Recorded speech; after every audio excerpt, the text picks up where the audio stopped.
নমস্কার, আমার channel promises ওয়ার্ল্ডে আপনাদেরকে স্বাগত। এটা হচ্ছে আমাদের দার্জিলিং ট্রিপের সেকেন্ড ডে। তো আমরা সকালবেলায় ঘুম থেকে উঠতেই চলে গিয়েছিলাম টাইগার হিল। তো টাইগার হিল যেটা অরিজিনাল সেখানে আমাদেরকে নিয়ে যাওয়া হয়নি, কারণ নাকি অনেকটা ভিড় আর ওখানে অবধি যাওয়া যাবে না। তার জন্যই আমাদেরকে দূর থেকেই একটা জায়গাতে নিয়ে গিয়েছিল, সেখান থেকে দেখতে পাচ্ছিলাম আমরা খুব ভালো করে। তারপরে চলে গেছিলাম আমরা বাতাসি লুপ। সেখানে গিয়ে অনেক দূর থেকে আমরা কাঞ্চনজঙ্ঘাকে দেখতে পাচ্ছিলাম, আর আমরা ওইখানকার ড্রেস যেগুলো হয় সেগুলো পরেছিলাম। আমিও পরেছিলাম, আমার যাও পরেছিল এবং আমার মেয়ে আর জায়ের মেয়েও পরেছিল। দেখুন ওদেরকে কি কিউট দেখতে লাগছে। তো ওই যেখানে আমরা দাঁড়িয়েছিলাম সেখান থেকেই কাঞ্চনজঙ্ঘার ভিউটা খুব খুব সুন্দর আসছিল, কিন্তু আমরা খুব সকালবেলায় গিয়েছিলাম বলে কুয়াশাচ্ছন্ন ছিল, আর ঘরগুলো মনে হচ্ছিল যেন ঝুলে আছে পাহাড়ের মধ্যে, এতটা সুন্দর দেখতে। আর বৃষ্টি তো সেরকম পড়েই যাচ্ছিল, বৃষ্টি থামবার নাম নেয়নি। আমরা যতদিন ছিলাম দার্জিলিং আর গ্যাংটকে ততদিন বৃষ্টি পড়েছে, শুধুমাত্র যেই দিন আসছিলাম সেই দিন বৃষ্টি পড়ছিল হালকা, কিন্তু কুয়াশা ছিল। আর যেদিন ঘর চলে আসি সেই দিন আমাদের বৃষ্টি পড়েনি, খুব মানে রোদ বেরিয়েছিল, খুবই সুন্দর একটা রোদ। আমার একটাই আফসোস থাকবে যে ফার্স্ট ভালোভাবে বরফ দেখতে পাইনি আর ভালোভাবে রোদ দেখতে পাইনি। তারপরেই আমাদের আর একটা ডেস্টিনেশন ছিল, সেখানে চলে যাচ্ছিলাম।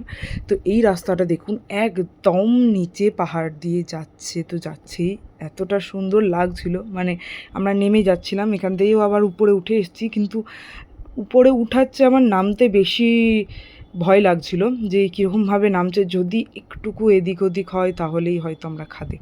কিন্তু জায়গাটা খুব খুব খুব সুন্দর ছিল, আমার দেখে খুব ভালো লেগেছে। আমি চাইলে আমার যদি আরেকবার সুযোগ হয় তো আমি অবশ্যই আরেকবার যাব এই জায়গায়। আর সাইডে সাইডে ছিল চা বাগান, মানে চা বাগান আমরা যেরকম মনে করি ঠিক সেই রকম চা বাগান নয়। তারপর আমরা চলে গিয়েছিলাম রক গার্ডেন, যেখানে পাহাড়ের উপর বাগান করা আছে, খুবই উঁচুতে, খুবই মানে আপনাকে এখানে আসতে গেলে মোটামুটি আপনাকে হাঁটতে হবে, প্রচুর পরিমাণে হাঁটতে হবে। মোটামুটি আপনি সারাদিনে হয়তো 7-8 কিলোমিটার, তারও বেশি হয়তো হাঁটতে হয়। মানে আমরা অত হাঁটতে পারিনি, বসে বসে যাচ্ছিলাম, তার জন্য আমাদের অনেকটা সময় সাপেক্ষ মানে সময় লেগে গেছে। তারপরেই আমরা চলে গেছিলাম জু, যেখানে এই যে বাঘটা দেখতে পাচ্ছেন, এই বাঘটা নিজের ডিউটি একদম খুব ভালোভাবে করছে। মানে সে এক জায়গায় বসে নেই বা লুকিয়ে নেই, হেঁটে চলে সবাইকে দেখাচ্ছে। আর আমরা অনেক ধরনের পশু দেখতে পেয়েছিলাম। এখানে একটা মিউজিয়ামও ছিল, মিউজিয়ামে যেমন যেমন মিউজিয়ামে থাকে সেই রকমই মিউজিয়ামে জিনিসপত্র ছিল, খুব ভালো ছিল। আপনারা যেতে পারেন, দেখতে পারেন।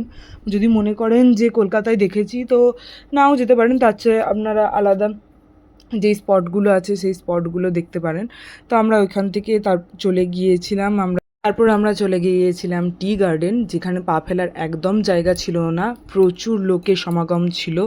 তো ওইখানে টি গার্ডেনটা দেখে আমরা বাড়ির পথে রওনা দিয়েছিলাম, কারণ বৃষ্টি পড়ছিল। আর যদি আমার এই ভিডিওটি ভালো লেগে থাকে অবশ্যই একটি লাইক করবেন, সাবস্ক্রাইব করবেন, আর পাশে থাকা বেল আইকনটা প্রেস করে দেবেন, আর সবাইকে শেয়ার করে দেবেন যাতে দেখতে পায়।